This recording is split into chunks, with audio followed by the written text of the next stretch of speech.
Frères et sœurs, bonjour. Amis qui nous suivez sur notre site, soyez les bienvenus. Je voudrais, au début de ce petit partage, vous laisser deux paroles. D'abord, dans Néhémie, au chapitre 8 et au verset 10, il nous est dit « La joie de l'Éternel sera votre force ». Mes amis, la joie, c'est un fruit du Saint-Esprit. Nous ne sommes pas joyeux parce qu'un virus rend malade et tue beaucoup de personnes dans le monde, mais nous sommes joyeux parce que la présence de Dieu est là près de nous. Nous pouvons être dans cette joie qui vient d'en haut, dans cette paix, je dirais aussi, que le Seigneur nous accorde. Pourquoi? Et c'est là mon deuxième passage que je voudrais vous lire, que le Seigneur m'a donné ce matin même dans Hébreux au chapitre 13, à partir de la fin du verset 5.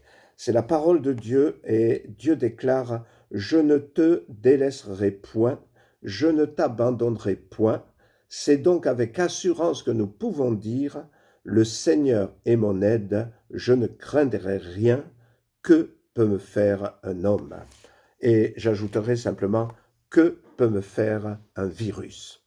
Bien sûr, en disant cela, ce n'est pas que je vous exhorte ou que je vous pousse à ne pas tenir compte des consignes qui nous sont données, bien au contraire. Je vous exhorte à respecter vraiment ces consignes. Elles sont nécessaires, elles sont utiles pour te protéger toi-même, mais elles sont utiles aussi pour protéger les autres. Ne soyons pas donc des collaborateurs de ce virus, mais sachons aussi avoir une position ferme, respectons les consignes qui nous sont données. Mais d'un autre côté, parce que nous connaissons Jésus, ou si vous ne le connaissez pas, je vous exhorte pendant ce temps à vous approcher de lui. C'est lui qui va vous donner tout le secours dont vous avez besoin. Si nous connaissons Jésus, il y a plus que l'œuvre humaine, mais il y a une œuvre de Dieu. Et je voudrais m'adresser à vous, frères et sœurs, pour vous dire, ne vous relâchez point dans cette période. Au contraire, affermissez-vous dans le Seigneur. Peut-être c'est un temps où nous avons plus d'occasions, que nous avons en tout cas plus de temps devant nous pour, je dirais d'abord nous soutenir les uns les autres. Nous avons des réseaux sociaux qui sont là à notre disposition. Certains sont même gratuits. Utilisons-les pour appeler quelqu'un, pour appeler d'autres frères et sœurs, non pas pour nous plaindre ou pour gémir, mais pour les encourager et pour s'encourager les uns au travers des autres. Pensons peut-être à ceux qui sont seuls, à ceux qui sont isolés, peut-être aux personnes âgées, mais aussi à bien d'autres qui ont besoin de ce soutien. C'est une chose importante. Aussi, je voudrais vous dire, saisissons ce temps pour nous approcher de Dieu. Personnellement, peut-être déjà, mais aussi dans nos maisons, dans nos familles. Prenons le temps de lire cette parole, la parole de Dieu, que Dieu nous a laissée, qui est la vérité qui traverse les âges, qui traverse les temps. Et puis je dirais aussi, prenons le temps de prier. Le Seigneur a dit, demandez et vous recevrez. C'est quelque chose de simple que nous pouvons tous faire. Et je voudrais vous exhorter aussi à le faire en famille. Ne vous contentez pas de le faire seul, mais dans ces temps, arrêtez-vous.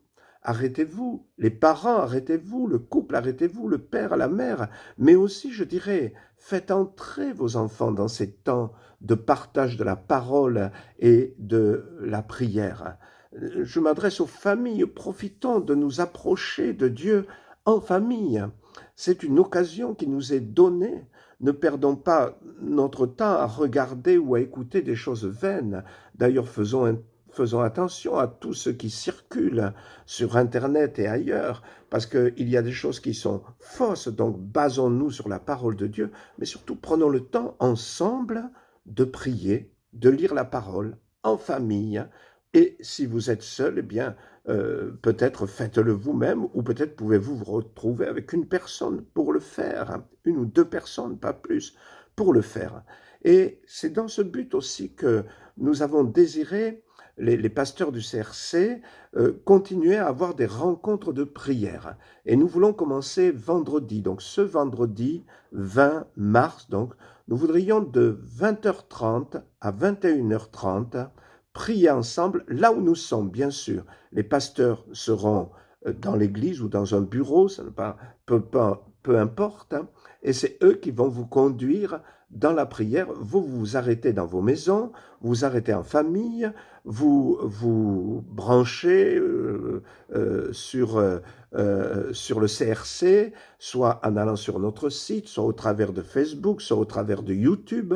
Ça sera une rencontre de prière, donc en direct, que nous pouvons vivre ensemble, comme nous ne pourrons pas la vivre dans l'Église, eh bien nous allons la vivre au travers de ces moyens qui nous sont donnés. Juste en terminant, je voudrais vous dire, c'est Dieu qui a le dernier mot. C'est Dieu qui a le dernier mot.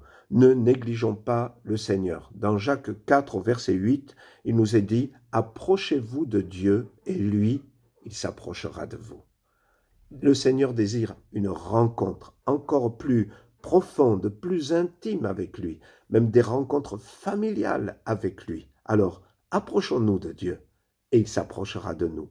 Je sais que nous le vivons peut-être déjà pour beaucoup. Nous pouvons le vivre encore à plus grande dimension, à plus grande échelle. Que Dieu vous bénisse, bien-aimés.